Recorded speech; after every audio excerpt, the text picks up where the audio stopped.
I'm Sophia Williams, 22, and I grew up believing my family struggled financially. My childhood was filled with lectures about saving money and making sacrifices.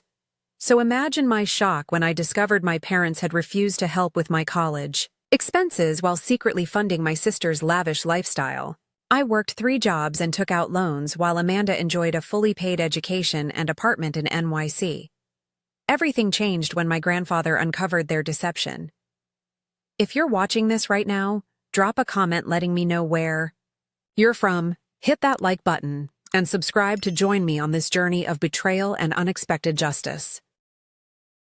Growing up in a modest 2-story home in a middle-class neighborhood in Boston, Massachusetts, I never questioned that we had what my father called just enough. Our life wasn't extravagant, but it was comfortable. My sister Amanda came along when I was 3, completing our family of 4. From the beginning, she had a natural charisma that drew people to her. With her golden curls and infectious laugh, she charmed everyone she met, especially our parents. My mother, Lisa, worked in hospital administration at Boston Medical Center. She managed schedules and paperwork with the same precision she applied to keeping our home immaculate. My father, Robert, was an accountant at a mid-sized firm downtown. He was strict about finances, constantly reminding us that every penny counts, and you don't get anything in this world without working for it. These phrases became the soundtrack of my childhood.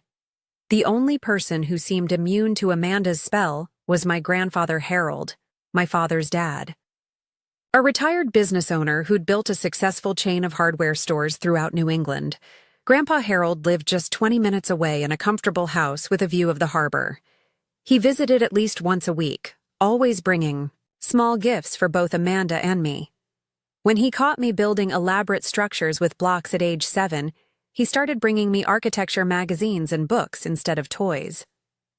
"You've got a good eye for design, Sophie," he'd say, using his special nickname for me. "I bet you'll build something remarkable someday." Those were the moments I felt truly seen.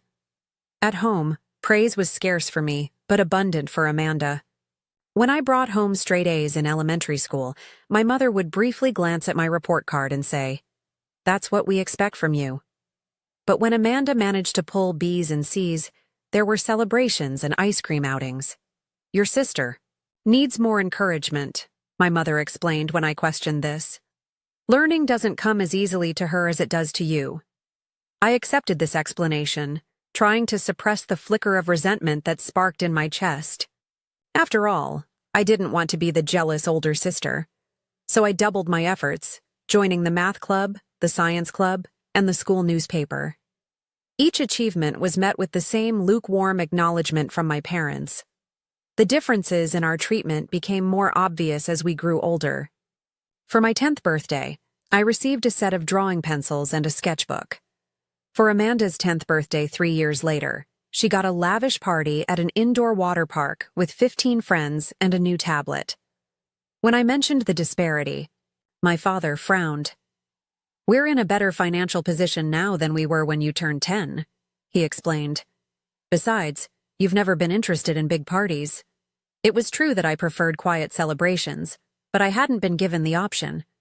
Still, I nodded and retreated to my room to sketch building designs. That was the year I decided I wanted to become an architect, creating spaces where everyone would feel equally valued. My relationship with Grandpa Harold deepened during my middle school years. He was the one who attended my academic award ceremonies when my parents were too busy with Amanda's dance recitals. He listened intently when I explained my designs for eco-friendly housing or innovative public spaces. "You're going to need a top-notch education to bring these ideas to life," he told me when I was 13. "Start thinking about colleges with strong architecture programs." Meanwhile, Amanda developed an expensive taste in clothes and electronics. While I saved my allowance, which was noticeably smaller than hers, for books and art supplies, she spent hers immediately on trendy items, then somehow managed to get additional funds from our parents. "She needs to fit in socially," my mother whispered to my father one evening when they thought I couldn't hear. "Sophia's different. She's more independent." Independent wasn't how I would have described myself. Self-sufficient, perhaps, but only because I'd learned early that my needs came second. I threw myself into academic competitions, volunteer work, and any activity that might strengthen my college applications. If I couldn't win my parents' approval through normal achievements, perhaps exceptional ones would do the trick. By the time I reached high school, I'd developed a quiet resilience. I still longed for my parents' recognition, but I'd found other sources of validation: my teachers' praise, my grandfather's unwavering support, and my own growing confidence in my abilities. What I didn't know then was that the pattern of favoritism I'd experienced throughout childhood was about to become something far more damaging. My high school years were a carefully orchestrated symphony of academic excellence and strategic extracurriculars. While other teenagers spent weekends at the mall or going to parties, I divided my time between advanced placement coursework, the architecture club I'd founded sophomore year, and volunteering with Habitat for Humanity to gain hands-on construction experience. By 16, I'd added another component to my packed schedule: a part-time job at a local coffee shop. Every Saturday and Sunday morning, I'd wake at 5 a.m. to serve lattes and cappuccinos to half-asleep customers. The pay wasn't great, but every dollar went straight into my college fund. "You don't need to work so hard," my mother commented once when she saw me counting my savings. "We've always told you we'll help with college." That promise remained vague, but I clung to it. After all, my parents had steady jobs and had never indicated we were in financial trouble. Still, my father's frequent lectures about financial responsibility and the value of earning your own way had instilled in me a drive to contribute as much as possible to my education. Meanwhile, Amanda floated through high school with a C+ average and a robust social life. Her bedroom looked like a boutique, with designer clothes spilling from her closet and the latest electronics charging on her nightstand. When I asked how she afforded these luxuries on her allowance, she shrugged. "Mom and Dad understand that. Social connections are important for my future," she said, applying another coat of expensive nail polish. "Not everyone can be a brainiac like you." During my junior year, I began researching architecture programs in earnest. Cornell University became my dream school. Their program was consistently ranked among the top 5 in the country. When I mentioned this to my parents over dinner, my father cleared his throat uncomfortably. "Ivy League schools are extremely expensive, Sophia," he said, exchanging glances with my mother. "Maybe you should consider state options." "But with my GPA and extracurriculars, I might qualify for scholarships," I countered. "And you've always said education is important." "Of course it is," my mother interjected smoothly. "We just want you to be practical." Practical became their favorite word whenever college came up. Still, I applied to Cornell and 5 other schools with strong architecture programs, including 2 state universities as backups. My guidance counselor, Ms. Patel, reviewed my applications and nodded approvingly. "With your credentials, you should get into most of these," she said. "The question will be financing." "Have you had the money talk with your parents yet?" I hadn't, not specifically.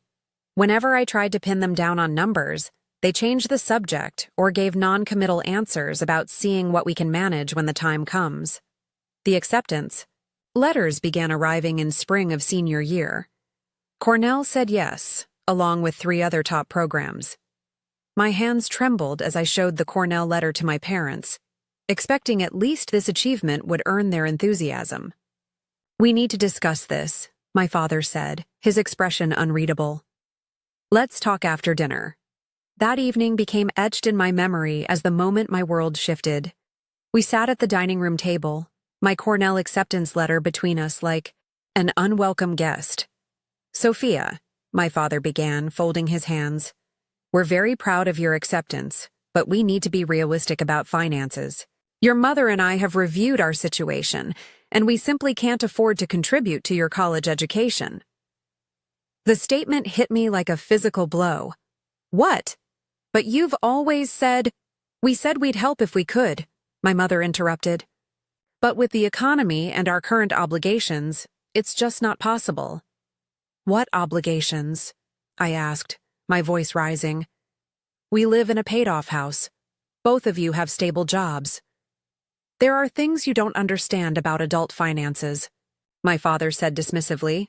The responsible thing would be to start at community college and transfer later, or take a gap year to save more money. Tears burned behind my eyes, but I refused to let them fall. Amanda starts college next year, too. Are you telling her the same thing? My parents exchanged another look, one I couldn't interpret. Your sister's situation is different, my mother said carefully. She has different needs. The conversation ended with me retreating to my room, shell-shocked. The next day, I made appointments with financial aid officers at all the universities that had accepted me. I applied for every scholarship I could find, even ones where I barely met the criteria. I increased my coffee shop hours and added a second job shelving books at the local library. Ms. Patel helped me navigate federal loans and work-study options. I've never seen a student work this hard to make college happen, she said. Your determination is remarkable, Sophia. While I scrambled to piece together funding, Amanda casually mentioned she'd been accepted to a small private college in New York with decent financial aid. When I asked about specifics, she was vague. Mom and Dad are handling all that boring paperwork stuff, she said with a wave of her hand. I just need to pick my meal plan and dorm preferences. The contrast in our situations couldn't have been more stark. I spent my final high school months working 30 hours a week on top of maintaining my grades, while Amanda attended a series of senior parties and shopped for dorm room decor. By graduation, I'd secured a partial scholarship to the State University's architecture program, along with loans and a work-study position. It wasn't Cornell, but it was a solid program that wouldn't leave me in crippling debt. As I accepted my diploma, I searched the audience for my family. My parents and Amanda were there, looking appropriately proud. But it was Grandpa Harold's beaming face that gave me strength. The one person who never questioned my worth or my dreams. You've only just begun, he whispered when he hugged me after the ceremony. The best is yet to come. I wanted to believe him, but as summer progressed and I watched my parents help Amanda prepare for college, buying her new clothes, a laptop, and dorm supplies, while offering me nothing but advice on budgeting wisely, doubt crept in. If their financial situation was truly so strained, how could they afford all this for my sister? The question lingered, but I pushed it aside. I needed to focus on my own path forward, even if I had to walk it alone. August arrived with sweltering heat and the reality of my new life. While Amanda departed for her private college orientation in a car filled with new belongings, I packed my few possessions into my grandfather's old sedan. The State University had accepted me into their architecture program, not Cornell, but still respectable. My partial scholarship covered about 40% of my tuition, with federal loans bridging some of the gap. The rest would come from my savings and ongoing work. My new home was a cramped apartment 15 minutes from campus, shared with 3 other students trying to minimize living expenses. My room, if you could call it that, was barely large enough for a twin bed and a desk. The closet-sized space had one saving grace, a window that allowed natural light for my drafting work. It has potential, my mother said when she and my father dropped by briefly after helping Amanda settle into her dorm. They didn't stay long, citing the long drive back to Boston. Classes started, and I quickly established a punishing routine. Mondays, Wednesdays, and Fridays began with classes from 8 a.m. to 3 p.m., followed by shifts at the campus library until 9 p.m. Tuesdays and Thursdays, I attended classes until noon, then worked at a local cafe from 1 p.m. until closing. Weekends were split between studying, studio time, and additional cafe shifts. Sleep became a luxury, averaging 4 to 5 hours a night. The architecture program was rigorous, demanding precision and creativity in equal measure. Many of my classmates struggled even with their full attention dedicated to studies. I fought to keep up while working 30 hours a week, often completing design projects in the dead of night under my desk lamp while my roommates slept. By October, the physical toll became evident. I lost weight my already slim frame couldn't afford to lose. Dark circles took permanent residence under my eyes. During one design critique, I nearly fainted from a combination of exhaustion and having skipped meals to finish my project. "Ms. Williams," Professor Carlson said after class, his bushy eyebrows furrowed with concern, "your work shows promise, but your current pace is unsustainable. Is everything all right?" I considered lying but found myself too tired to manufacture a convincing story. "Financial constraints," I admitted. "I need to work to stay enrolled." He nodded thoughtfully. "Many students face similar challenges. Have you explored all scholarship options? The department has some discretionary funds for exceptional students." That conversation led to a small departmental scholarship the following semester. Not enough to quit either job, but sufficient to reduce my hours slightly. It was the first kindness I'd encountered in months, and it brought me to tears in the privacy of my room. Phone calls home became increasingly rare and uncomfortable. My parents asked cursory questions about my classes but changed the subject. When I mentioned financial struggles, when I asked about Amanda, they brightened noticeably. "She's adapting beautifully," my mother gushed during one call. "She's joined a sorority and is thinking about business marketing as a major." "How's she handling her work-study job?" I asked, assuming she at least had one like most students. A pause. "Oh, we wanted her to focus on academics and social networking her first year. Those connections are so important for her future." The statement hung between us like an accusation. Why was Amanda's focus valued while I was expected to manage everything simultaneously? I swallowed the question, knowing it would only lead to another lecture about different needs and personal responsibility. During my first visit home, for Thanksgiving, I noticed changes in our house. New furniture in the living room, a renovated kitchen with stainless steel appliances. Amanda's room sported fresh paint and a queen-sized bed replacing her old double. "Business has been good at Dad's firm," my mother explained when she caught me staring at the new refrigerator. "We needed some updates." The holiday was tense, with Amanda dominating conversation with stories about her sorority sisters and professors who totally loved her. When my father asked about my studies, I gave brief answers, knowing my reality. Exhaustion, ramen noodles, and constant anxiety about money would dampen the mood. Back at school, winter brought new challenges. My apartment's heating system failed regularly, forcing me to work in the library until closing time. A particularly harsh week of freezing temperatures coincided with midterm projects and a stomach virus that swept through campus. I pushed through fevers and nausea, unable to afford missing work shifts. Professor Carlson found me in the studio, at midnight, shivering despite the building's heat, trying to complete a model with trembling hands. "Sophia," he said gently, "you're ill. You need rest." "Deadline," I mumbled, gluing another piece to my scale model. "I'm extending your deadline by 3 days, he said firmly. "As your academic advisor, I'm concerned about your well-being. This isn't just about grades anymore." That night I finally broke down. In my cold apartment, wrapped in every blanket I owned, I called the one person I knew would listen without judgment, Grandpa Harold. "Sophie," his warm voice came through the phone, instantly comforting. "It's been too long. How are you really doing?" The simple question of genuine concern demolished my carefully constructed facade. Between sobs, I confessed everything: the grueling schedule, the physical exhaustion, the isolation from normal college experiences, and the growing suspicion that my struggles were unnecessary given my parents' apparent financial comfort.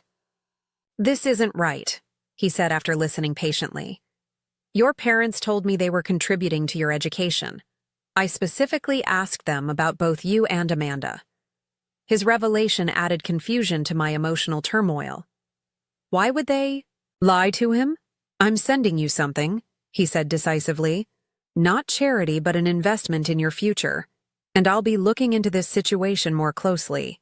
3 days later, a check arrived with a note. "For tuition and living expenses this semester. Focus on your education. We'll talk more soon. All my love, Grandpa. The amount was enough to quit one of my jobs and move to a better apartment with reliable heating. I cried again, but this time from relief. That night, I slept 8 hours for the first time in months. When I called to thank him, Grandpa Harold had one request. Don't tell your parents about this arrangement for now. I need to understand what's really happening first. I agreed, not fully comprehending his concern but grateful for the reprieve. With one job instead of two, I could breathe again. My grades improved. I even occasionally joined classmates for study sessions that sometimes evolved into actual social interactions. What I didn't know then was that my grandfather's intervention was just the beginning. The real revelation and reckoning still awaited.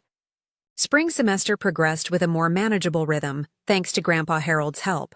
For the first time since starting college, I occasionally enjoyed small pleasures: a movie night with classmates, extra hours in the studio refining, designs beyond basic requirements, and even a full night's sleep before exams. The dark circles under my eyes faded slightly, and I no longer counted eating regular meals as a luxury. The fragile stability I'd established shattered one rainy April weekend, when water began seeping through my apartment ceiling.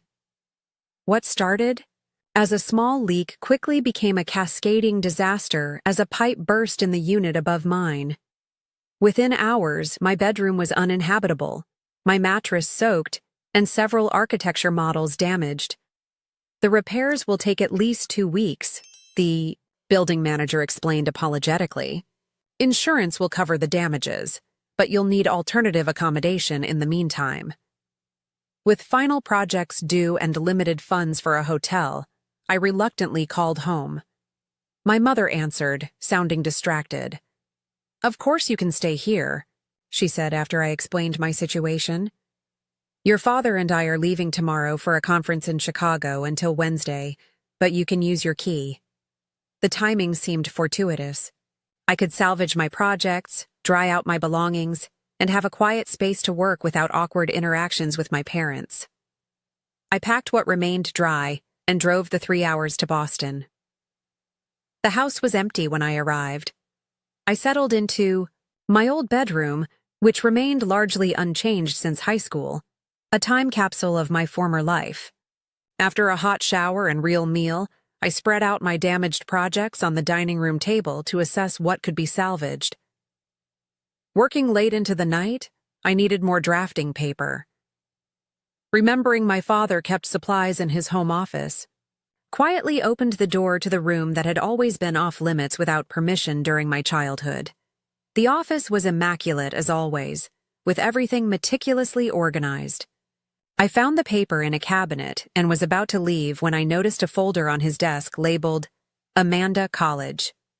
Curiosity and a sense of unease prompted me to look inside. What I found shattered everything I thought I knew about my family. Inside was a complete financial record of Amanda's education, tuition payments for her private college totaling over $50,000 per year, fully paid by my parents. Additional documents showed a monthly allowance of $2,000 transferred to her account, more than I earned working 30 hours weekly. Credit card statements revealed shopping sprees, weekend trips with friends, and even a spring break vacation to Cancun. My hands trembling, I opened another drawer and found a folder with my name. It contained only loan applications I'd completed myself and a single page noting my partial scholarship. No parental contributions, no monthly support, nothing. The contrast was so stark it felt like a physical blow. I sank into my father's office chair, trying to process what I was seeing. This wasn't just favoritism or different parenting approaches.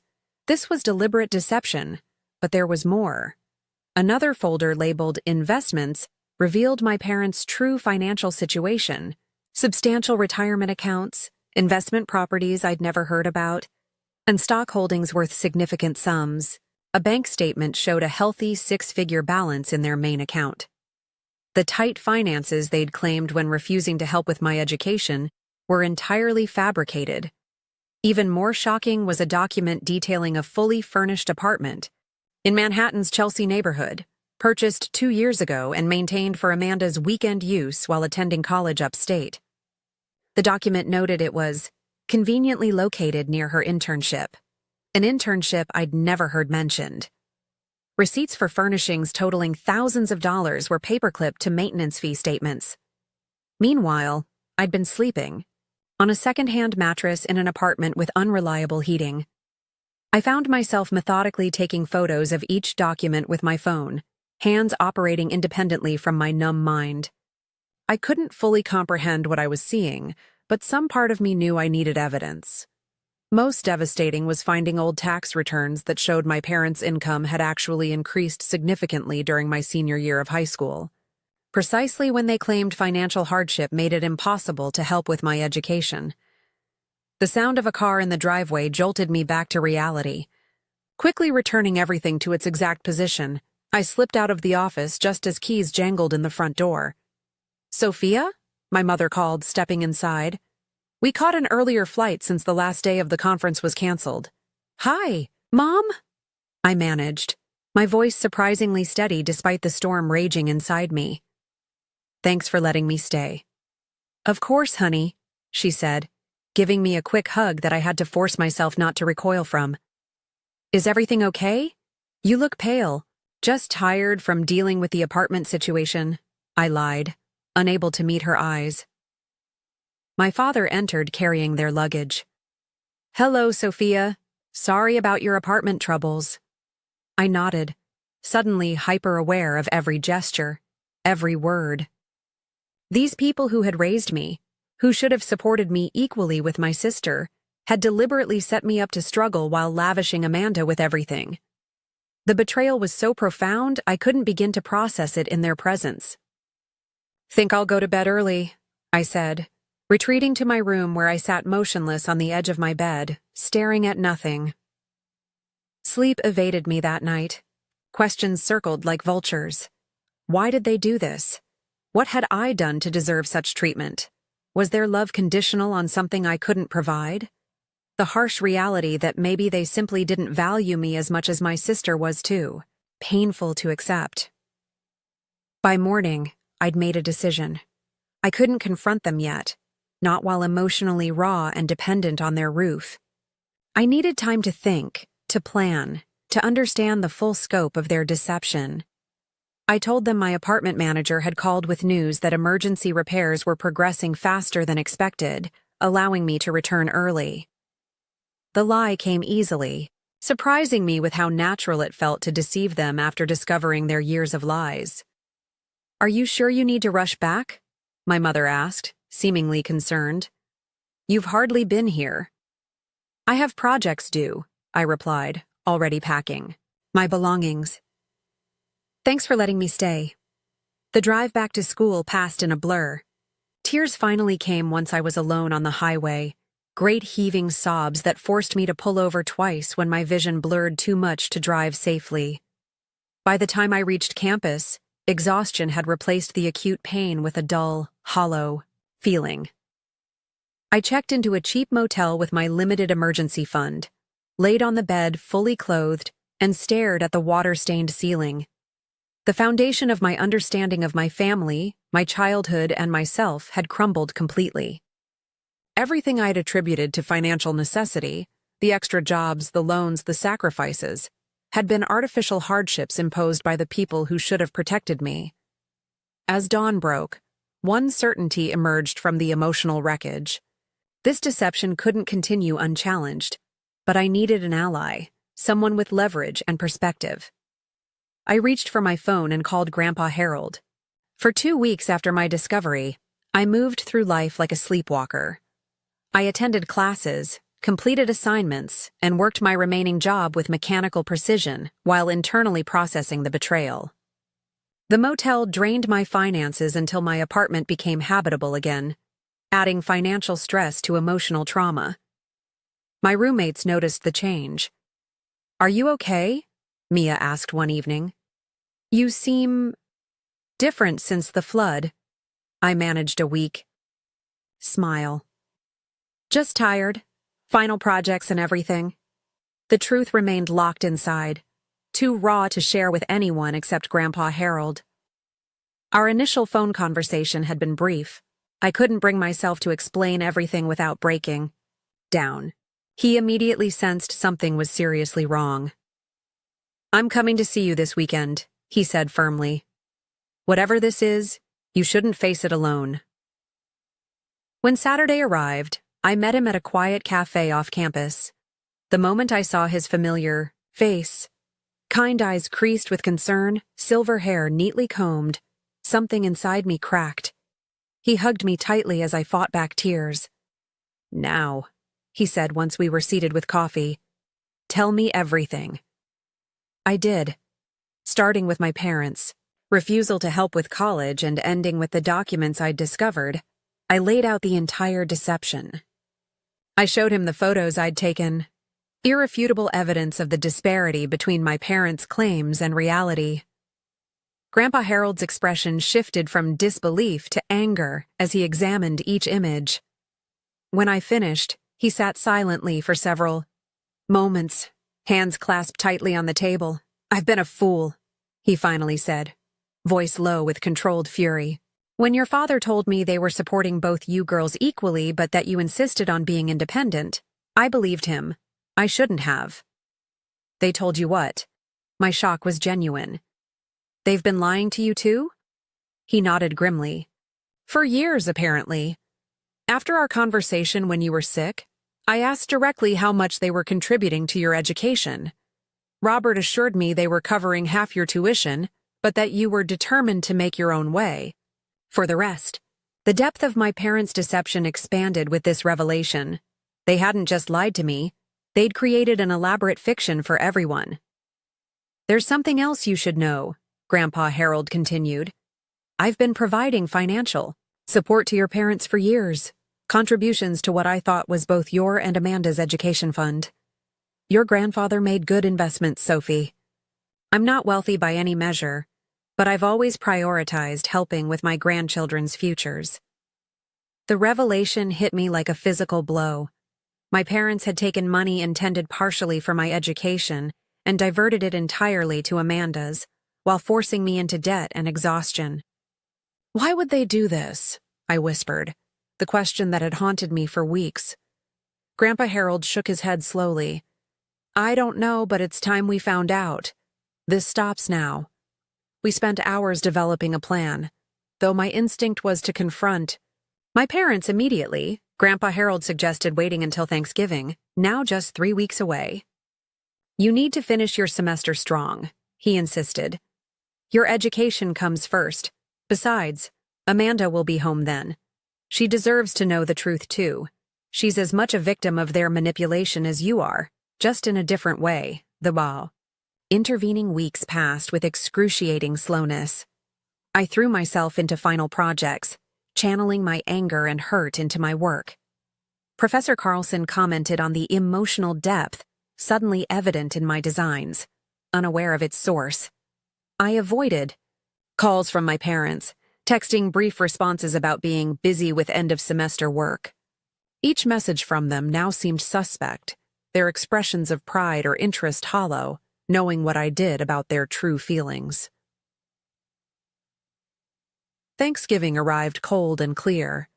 I drove to Boston with a strange calm, knowing the family dynamic I'd known. My entire life would not survive the day. Grandpa Harold would arrive separately, timing his entrance for maximum impact. Amanda had already arrived when I pulled into the driveway. She greeted me with her usual casual hug, chattering about her sorority's formal and classes she found totally boring but whatever. Looking at her now, I couldn't summon the resentment I'd expected. She hadn't created this situation. My mother bustled around the kitchen preparing the traditional feast, pausing occasionally to ask Amanda about school friends or comment on her new haircut. My father watched football in the living room, calling out questions about my apartment situation. Without looking away from the screen, the familiar patterns felt surreal given what I knew. I moved through pre-dinner pleasantries like an actress playing a role, waiting for the right moment. It came after turkey was served, when everyone had filled their plates and the conversation lulled. I set down my fork, took a deep breath, and spoke clearly. "I need to discuss something important with all of you." My mother's smile faltered. "Can it wait until after dinner, dear? This is family time." "That's exactly why it can't wait," I replied evenly. "This is about our family." I retrieved my phone from my pocket and placed it on the table, screen displaying the first of many financial documents. 3 weeks ago, when I stayed here during my apartment repairs, I found something in Dad's office. Actually, I found many things. My father's face drained of color. "You went through my private papers?" "I went looking for drafting paper," I corrected. "But yes, I saw your folders labeled with our names. I saw the tuition payments for Amanda's college. I saw the monthly allowance that exceeds what I make working 30 hours a week while trying to maintain my GPA. I saw the Manhattan apartment you purchased for her weekend use. And I saw your actual financial statements that prove you've been lying about not being able to help me with school." Silence descended on the table. Amanda looked genuinely confused, glancing between our parents with furrowed brows. "What is she talking about?" she asked. "You said Sophia wanted to be independent. You said she refused your help." Another lie, revealed. I hadn't imagined this twist, that my parents had created false narratives for both of us. My mother recovered first. "Sophia, this is inappropriate dinner conversation. We can discuss this privately." "No," I interrupted firmly. "No more secrets. No more private conversations where the truth gets twisted. Amanda deserves to know how you've manipulated both of us. I deserve an explanation for why you forced me into exhaustion and debt while giving her everything." My father's expression hardened. "You had no right to snoop through confidential information. This is a violation of trust." The irony of his statement struck me as darkly comical. A violation of trust? What would you call systematically favoring one child over another while lying to both about it? What would you call taking Grandpa Harold's money meant for both our educations and spending it all on Amanda? At the mention of Grandpa Harold, both my parents paled further. Amanda looked increasingly distressed. "Is this true?" she asked our parents. "Have you been giving me everything and Sophia nothing?" My mother reached for her hand. "It's more complicated than that, sweetie. Your sister has always been so capable, so independent. You needed more support. Stop." My voice cut through. Her excuses. "Stop pretending this was about need. Amanda isn't helpless. She's perfectly capable too. This was a choice you made because for whatever reason, you decided I deserve less." My father stood abruptly. "That's enough. You've always been difficult, Sophia. Always questioning, always challenging us. Amanda appreciates what we do for her. You just take and demand more." His words struck deep, revealing the ugly truth I'd suspected but couldn't accept. Their support was conditional on my compliance and gratitude, not my actual needs. "Is that why?" I asked quietly. "Because I don't blindly accept everything. Because I have my own opinions and goals." Before either could answer, the doorbell rang. Perfect timing. "That would be Grandpa Harold," I said. "He knows everything too." The color drained completely from my father's face as he realized the additional implications. He moved mechanically to answer the door while my mother sat frozen, hands trembling slightly. Grandpa Harold entered the dining room with a gravity I'd never seen in him before. His normally warm eyes were steel as he surveyed the table scene. "I see Sophia has started the conversation," he said calmly, taking the empty seat beside me. "Good. Because I have questions of my own, starting with why the money I've given you for years, specified for both your children's education, has only benefited one." My father attempted damage control. "Dad, this is a misunderstanding." "Don't insult my intelligence, Robert," Grandpa Harold cut him off. "I've seen the evidence. Bank statements, tuition payments, property purchases. The numbers don't lie. Even if you have. Repeatedly." He placed his own folder on the table, documents he'd gathered independently verifying everything I'd found. For 10 years, I've been contributing to what you called the Girls' College Fund. That's approximately $200,000 you've received from me with the explicit understanding it would benefit both my granddaughters. Where is Sophia's portion? The question hung in the air like a physical presence. Amanda looked between our parents and grandfather, tears forming in her eyes as she began to understand the magnitude of the deception. "I didn't know," she whispered. "I swear, Sophia, I didn't know they were doing this." I believed her. Amanda had always been self-centered, but never deliberately cruel. My father attempted a new approach. The money went where it was needed most. Sophia received scholarships. "Because I worked myself to exhaustion to earn them," I interjected. "Because I had no choice." "Amanda required more financial support for her social development," my mother added weakly. Grandpa Harold's laugh was without humor. "Social development? Sophia has been working multiple jobs while maintaining excellent grades. She collapsed from exhaustion last winter. Meanwhile, Amanda has a luxury apartment in Manhattan she barely uses. This isn't about need. It's about preference."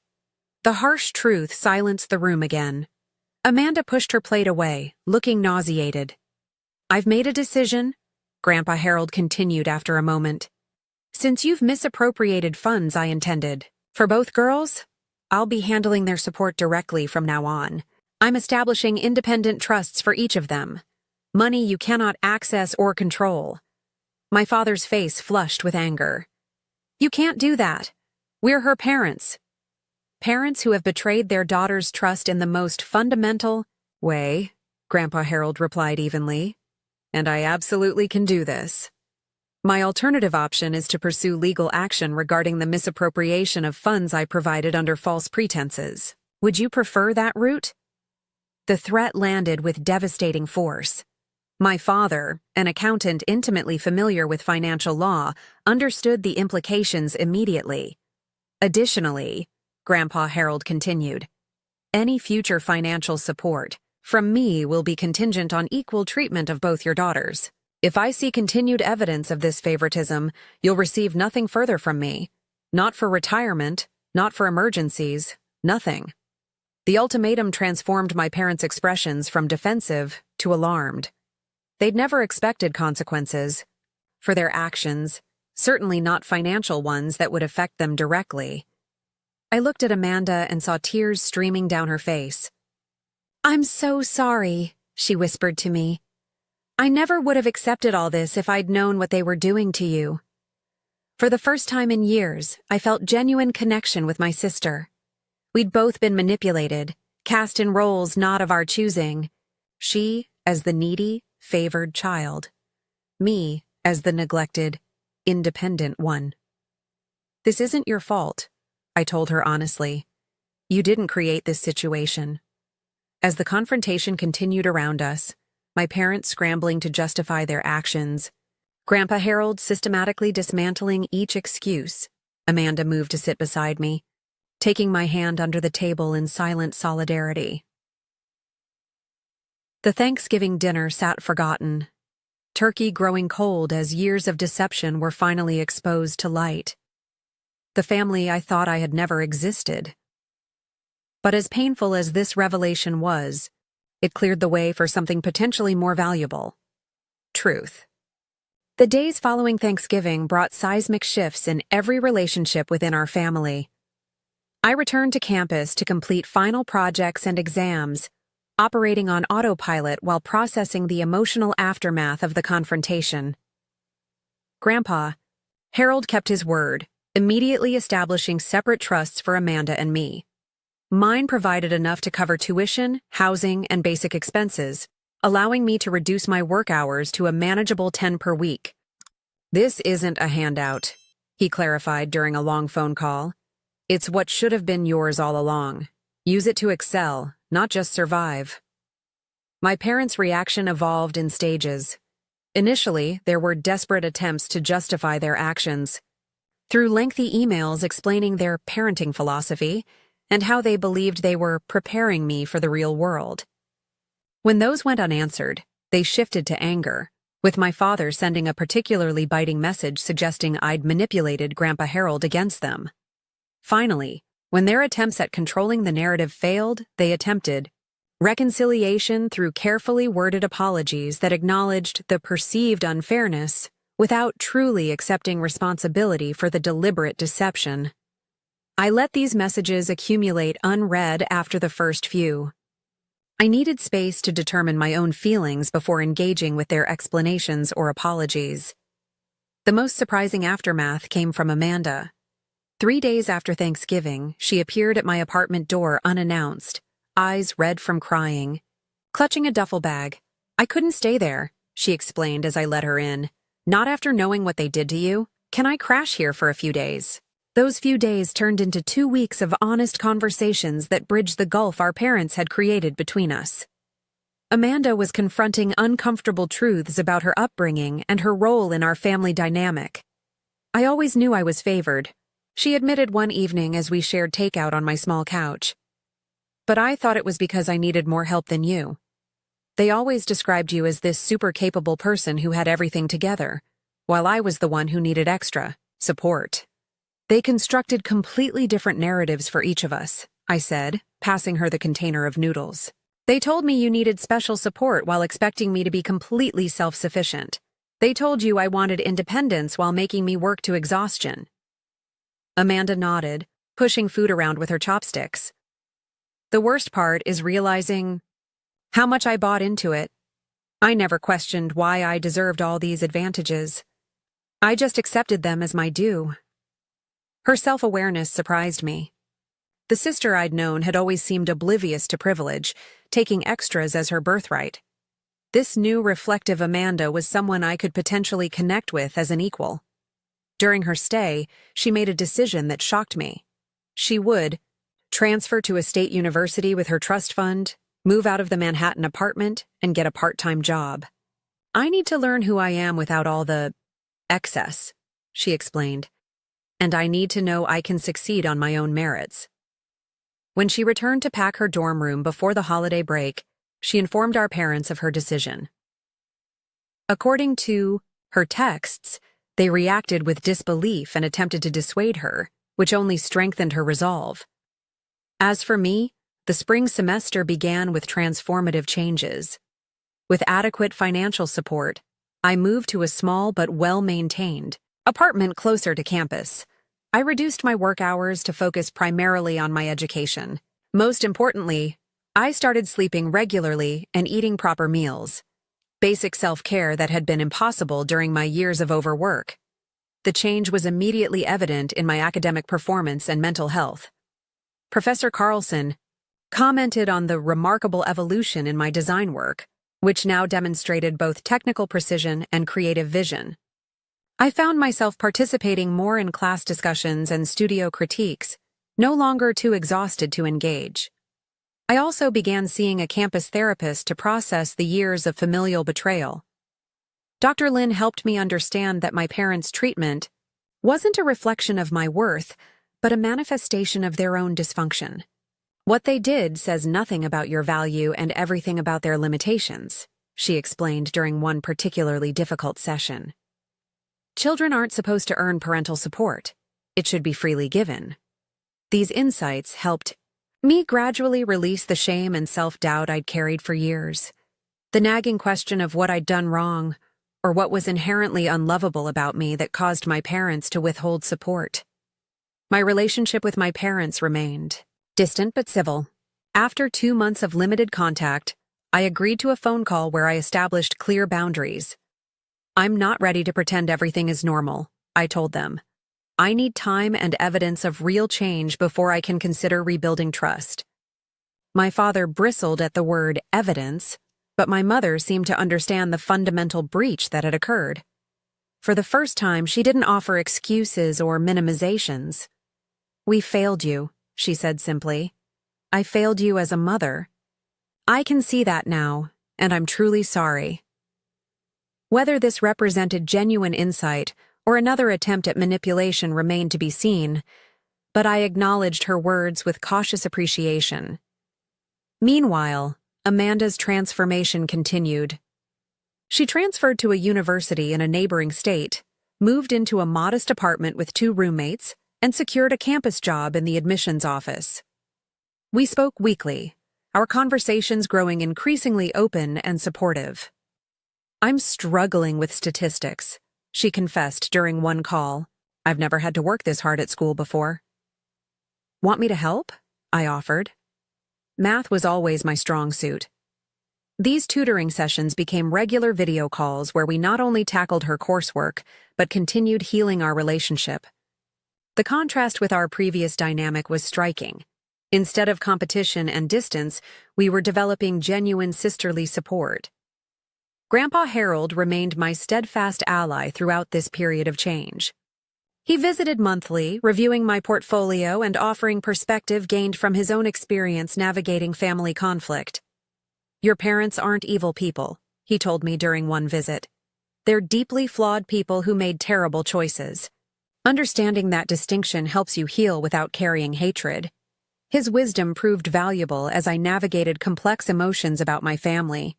I didn't want to remain angry forever, but neither could I simply forgive and forget such fundamental betrayal.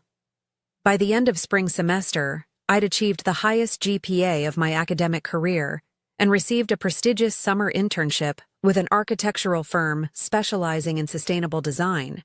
For the first time, I could imagine a future defined not by struggle and scarcity, but by opportunity and growth. Amanda, too, was finding her footing. She discovered an aptitude for marketing and communications once she applied herself genuinely. Her natural charisma, previously channeled into social climbing, became an asset in collaborative projects and presentations. "I actually like earning good grades," she told me with surprise in her voice.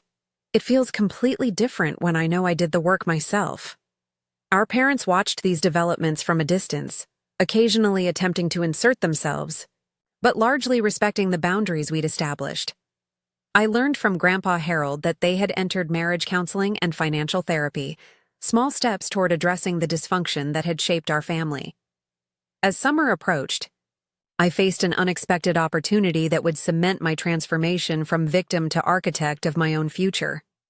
The firm where I'd interned offered to sponsor my application to their alma mater's prestigious graduate program, Cornell's Master of Architecture. "Your portfolio demonstrates exceptional promise," my supervisor wrote in the recommendation letter. "Your unique perspective on accessible, sustainable design reflects both technical mastery and genuine empathy. The validation from industry professionals, recognition based purely on merit rather than family connection or privilege, represented everything I'd worked toward." When the acceptance letter arrived in late July, I felt a profound sense of vindication. I had survived my parents' betrayal and emerged stronger, not because of their tough love approach, but despite their deliberate disadvantaging. The achievement was entirely mine, yet I couldn't have reached this point without Grandpa Harold's intervention and the subsequent truths it revealed. As I packed for my move to Cornell, I came across an old sketchbook from high school containing my earliest architectural drawings. Flipping through the pages, I was struck by the persistent vision evident even in those amateur sketches. Spaces designed to welcome everyone equally, structures that provided both beauty and practical support to all who entered them. I realized then that my experience had shaped my architectural philosophy in profound ways. I didn't just want to design buildings, I wanted to create spaces where everyone felt valued, where access wasn't determined by privilege or favoritism, but by need and human dignity. This insight became the foundation for my graduate studies and beyond, transforming pain into purpose in ways my parents could never have anticipated when they made their damaging choices years before. 3 years after that fateful Thanksgiving confrontation, I stood in Cornell's grand auditorium wearing a master's graduate cap and gown. My thesis project, an innovative community center combining affordable housing, education spaces, and urban agriculture, had received the department's highest honors. As I accepted my diploma, I searched the audience for familiar faces. Grandpa Harold sat in the front row, his eyes shining with unmistakable pride. Beside him was Amanda, who had taken a day off from her new marketing job to attend. They cheered loudly when my name was called, drawing smiles from neighboring families. Noticeably absent were my parents. I had sent them an invitation, more as an acknowledgement of our biological connection than an expectation of attendance.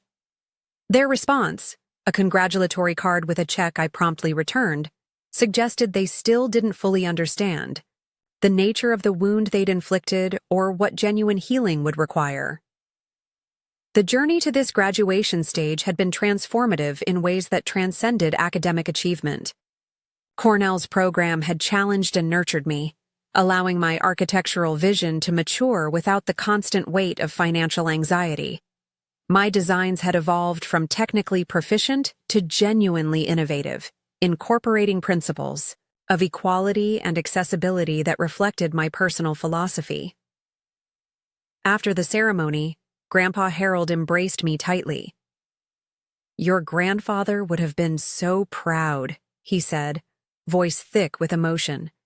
"He always said you had the vision to build something remarkable." "I couldn't have done it without you," I replied, realizing the full truth of those words. Without his intervention, I might have continued struggling indefinitely, never discovering the extent of my parents' deception or experiencing the freedom to pursue excellence unburdened. Amanda hugged me next, her enthusiasm genuine. "That community center design is incredible, Sophia. The way you integrated the learning spaces with living areas, it's like you created an actual community, not just a building." Her observation touched me deeply. Amanda had become surprisingly insightful during her own journey of self-discovery. After transferring universities, she'd flourished academically and personally, graduating with honors in marketing communications. More importantly, she developed independence and self-awareness that transformed our relationship from strained tolerance to genuine affection. We celebrated with dinner at an upscale restaurant Grandpa Harold insisted on, despite my protests, about the expense. "Indulge an old man," he said with a wink. "Some achievements deserve proper recognition." Over dessert, Amanda raised her glass.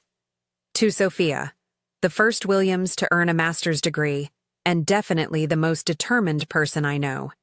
And to new beginnings," Grandpa Harold added, "the best kind built on truth and earned through perseverance." The following week, I began my professional career at a respected architectural firm in Boston, deliberately choosing my hometown rather than avoiding it. I wanted to build my future in the city of my past, transforming painful memories through present success. My first apartment was small but stylish, purchased with savings from graduate fellowships and a small inheritance Grandpa Harold had set aside for each grandchild upon graduation. For the first time, I created a space entirely my own, designed with intention rather than desperation. Within months, my work began attracting notice. My perspective on inclusive design, spaces that welcomed people regardless of economic status or background, resonated with clients interested in urban renewal projects. By my second year at the firm, I was leading small teams on community-focused developments. Amanda and I continued building our adult relationship, meeting monthly for dinner and regular video calls between. She'd secured a position with a marketing agency specializing in nonprofit clients, work that aligned with her newly discovered values. "I never thought I'd care about making a difference," she confessed during one of our dinners. "But it feels so much better than just accumulating stuff or status." "You always had depth," I assured her. "You just needed space to discover it yourself." Our conversations often turned to our ongoing relationship with our parents, which remained complicated for both of us. Amanda maintained more regular contact than I did, occasionally joining them for holidays or family events.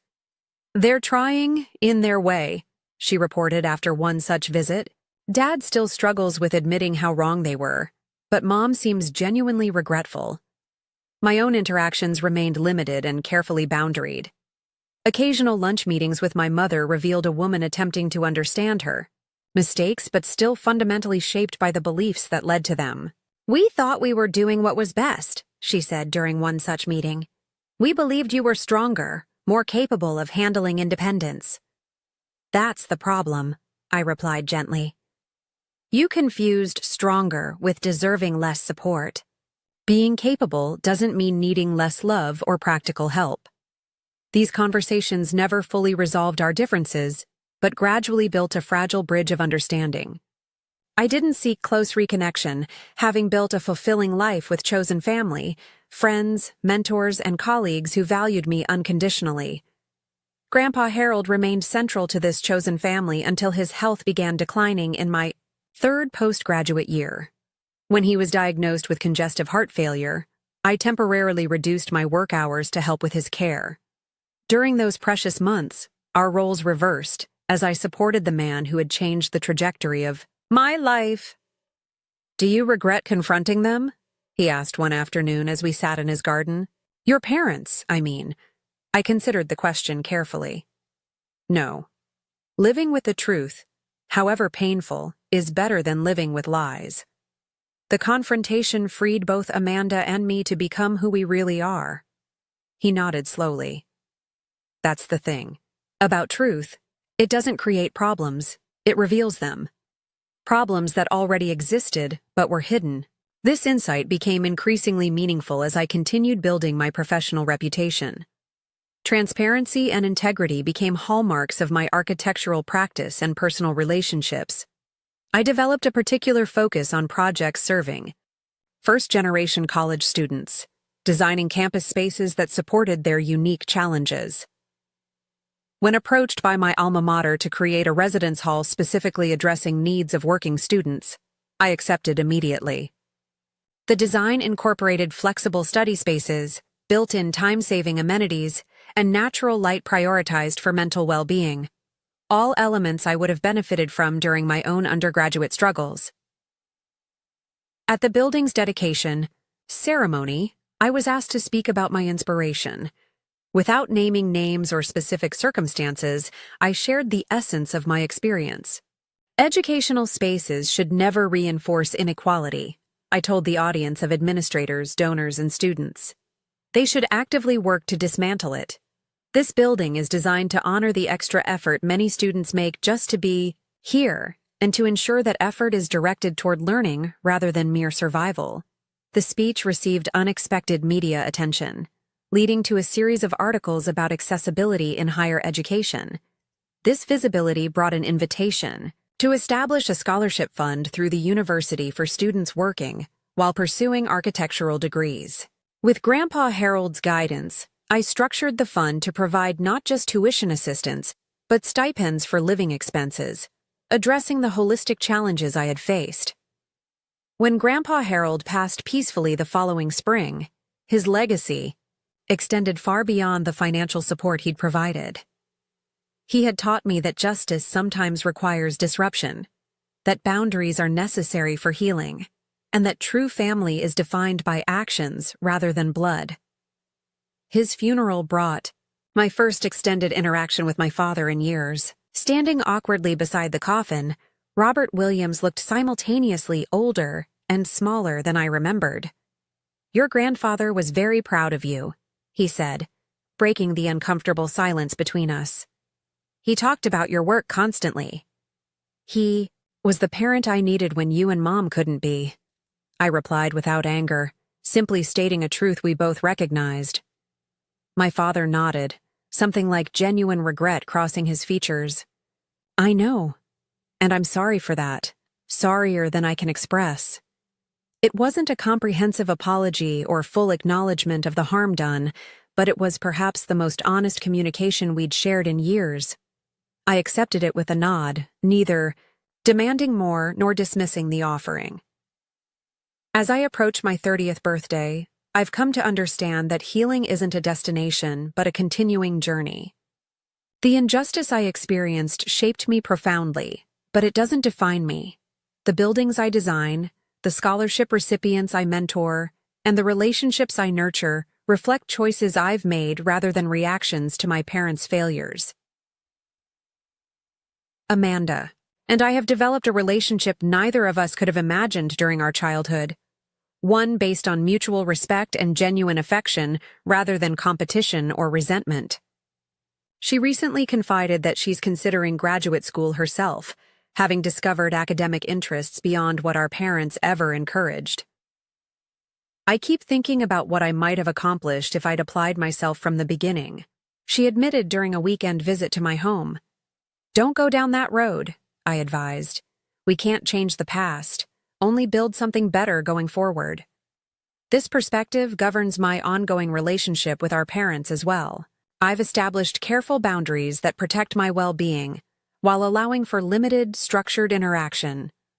Complete estrangement isn't necessary, but neither is pretending the past didn't happen. We exist in a careful equilibrium of acknowledgement, without intimacy. The most profound lesson from this journey isn't about familial betrayal, but about self-worth and perspective. I now understand that my value was never determined by my parents' treatment, that financial support wasn't something I needed to earn through extraordinary effort or perfect compliance. Every student who receives assistance through my scholarship fund hears this message explicitly. You deserve support because of your humanity, not despite your need for help. Your worth isn't measured by independence, but by integrity and purpose. This truth guides my personal and professional life, a foundation more solid than any building I might design. The structures I create will eventually age and be replaced, but this understanding of inherent human value remains timeless. As I review plans for my newest project, an intergenerational community center combining senior housing with student apartments, I recognize that my experiences have given me unique insight into creating spaces where everyone feels equally welcomed and valued. My story continues to unfold, not defined by what was withheld from me, but by what I choose to give. The betrayal that once seemed overwhelming has become just one chapter in a longer narrative of resilience, purpose, and ultimately, freedom. Have you ever experienced favoritism in your family or witnessed it in others? How did you handle it? I'd love to hear your thoughts in the comments below. If this story resonated with you, please hit that like button and subscribe for more content about overcoming family challenges and building a meaningful life on your own terms. And if you know someone who might need to hear this message, share this video with them. Sometimes knowing we're not alone in our struggles makes all the difference. Thank you for listening to my story. And remember, your worth isn't determined by how others treat you, but by the integrity and purpose you bring to your own journey.